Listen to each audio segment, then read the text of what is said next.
Hi, welcome back to the channel. My name is Chad. Recently, I shot a video making an argument why taking CPP at 65 is the worst possible option.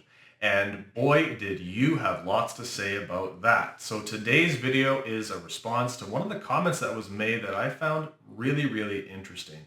And the question essentially was, well, Chad, what if I do not need CPP at all and I'm just going to invest it all at 6%? Which is the best option then? So that's what we're going to dive into. Let's get into it.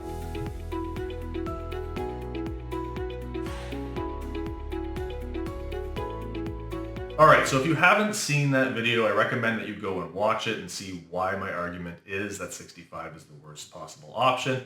But to really dumb that video down to something really quick, I looked at the different starting ages, so your 60th birthday through your 70th birthday, and I totaled up all the cumulative income that you could expect to receive, and I highlighted the years in which it was the best overall cumulative option.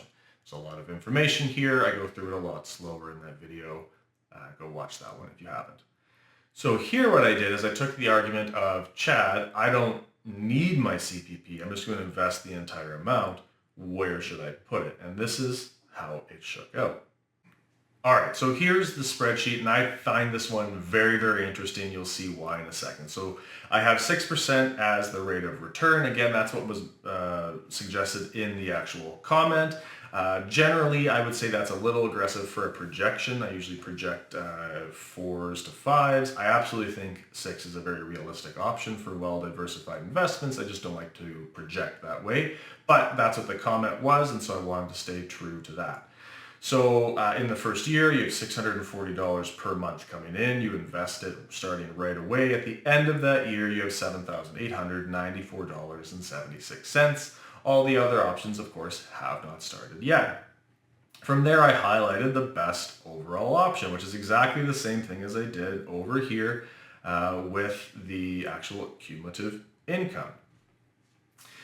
But here's what I found really fascinating, and there's a couple of things. So again, it's kind of staggered depending on when you start.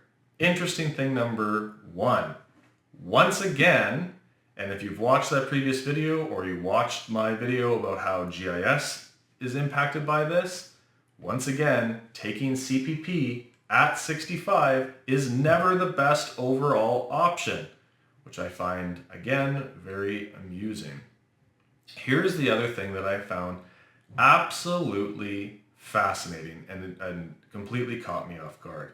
It takes an eternity for 70 to become the best cumulative option. In fact, you have to get to your 137th birthday to get to a point where investing all of your CPP is the best overall option in terms of your investment perspective. That is fascinating to me. I also then went back to this chart and I ran it to 137 to see how much more income you would have received then versus the other options. 1.14 million versus starting at 60, you'd have less than 600,000. 65, you have 864,000. So I found this unbelievably fascinating. It also highlights the power of compound interest.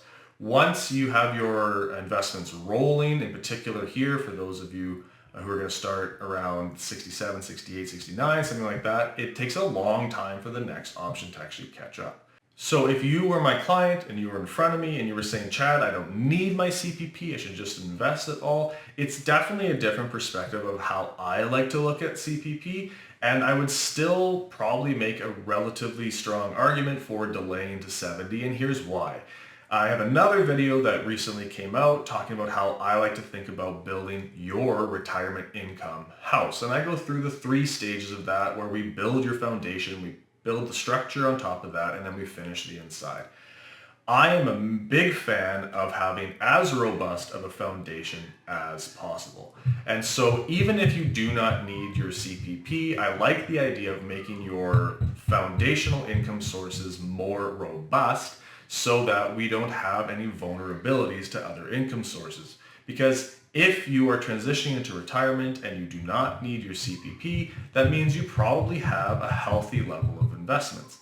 But that also means you have some vulnerability. And I'm not saying an excessive amount or anything like that, but if you retire at, let's say, 60, and you then go into a prolonged 2 or 3 year bear market where it's negative 30% for 2 or 3 years, and then the market kind of stabilizes and becomes more normal, that is a lot of pressure to be putting on your investments.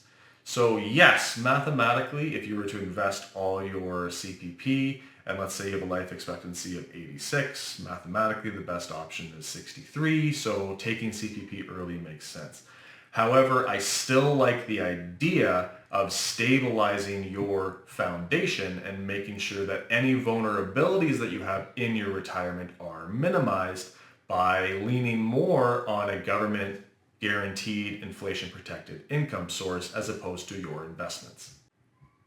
Now, the other thing you highlighted a lot in the comments of my previous video is that everyone's situation is different. So you have a different asset level, life expectancy, health concerns than my last client or my next client. That is how financial planning works. Your situation is unique. So if you'd like us to go through your situation with you, it is time for your K4 financial plan. So you can reach out to the link below, or you can email us here. We'd be happy to look at your situation with you. And until next time, keep planning.